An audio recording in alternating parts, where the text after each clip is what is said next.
Assalamualaikum warahmatullahi wabarakatuh. Selamat pagi dan semangat pagi anak-anak hebat Indonesia.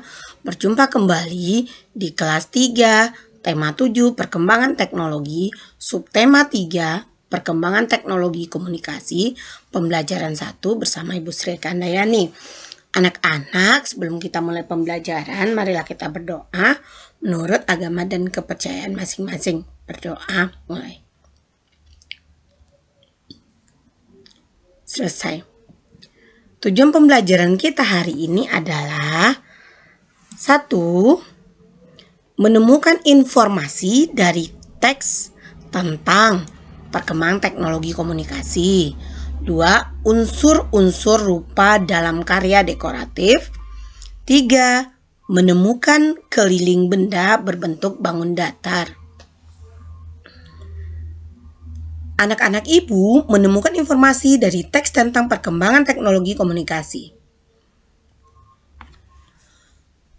Bidang komunikasi merupakan bagian penting dalam kehidupan sehari-hari.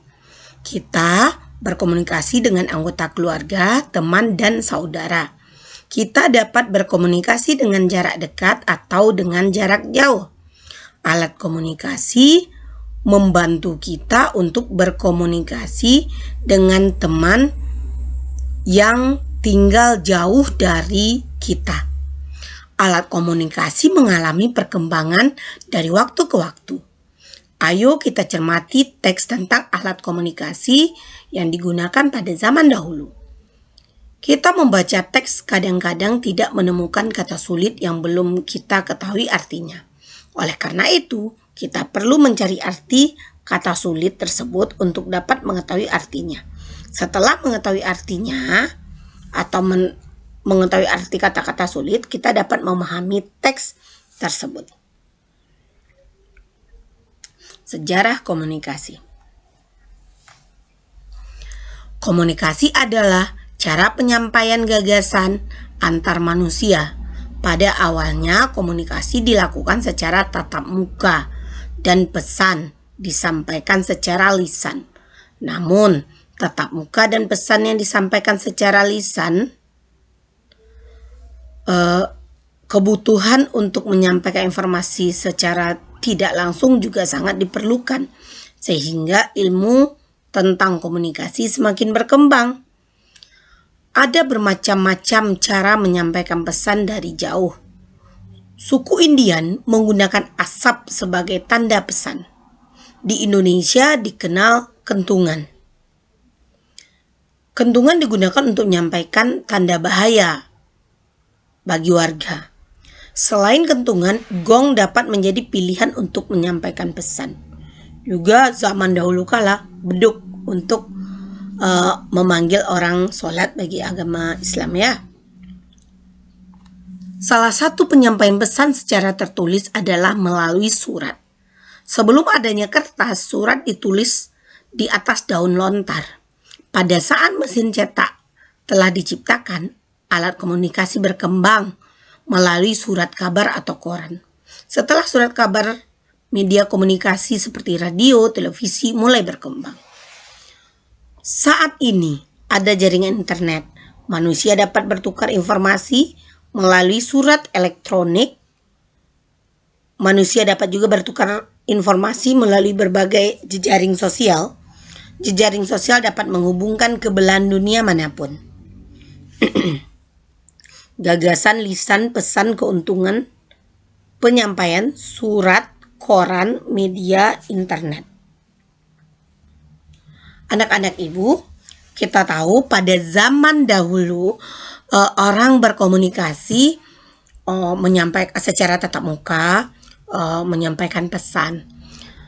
Sekarang dari waktu ke waktu cara berkomunikasi itu sudah semakin lama semakin berkembang. Awalnya cuma gagasan, setelah itu lisan jadi pesan. Pesan itu banyak. Ada yang berupa tulisan, ada yang berupa lisan. Seperti zaman dahulu, alat komunikasi kentungan untuk menyampaikan berita bahaya kepada masyarakat misalkan, atau beduk untuk orang memanggil sholat. Itu sangat bermanfaat sekali. Itulah bentuk alat komunikasi orang pada zaman dahulu. Lama-kelamaan teknologi berkembang, muncullah surat kabar. Seperti koran ya. Media-media seperti media internet dan sosial media seperti yang kita rasakan pada saat sekarang ini. Selanjutnya, unsur-unsur rupa dalam karya dekoratif. Anak-anak ibu, karya dekoratif merupakan karya bercorak hiasan. Hiasan pada karya dekoratif tersebut atas unsur-unsur rupa. Unsur rupa diantaranya adalah titik, garis, bidang, dan warna. Titik, garis, bidang dibedakan berdasarkan kerumitan. Warna dibedakan menjadi warna primer dan sekunder. Warna primer merupakan warna dasar yang digunakan untuk menghasilkan warna sekunder. Contoh warna primer adalah merah, kuning, biru. Contoh warna sekunder adalah hijau, oranye, toska, krem. Warna dekoratif dibuat dengan mengkombinasikan kreasi unsur-unsur rupa tersebut. Karya dekoratif dapat dibuat untuk menghias sebuah benda.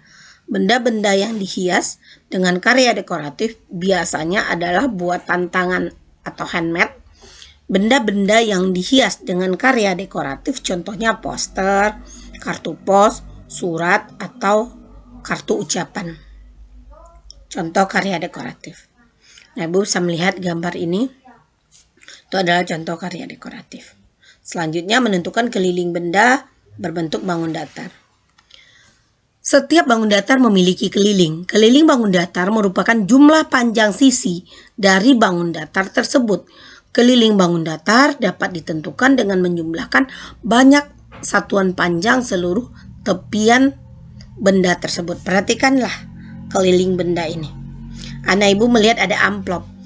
Panjang motif di sekeliling amplop menunjukkan keliling dari amplop tersebut.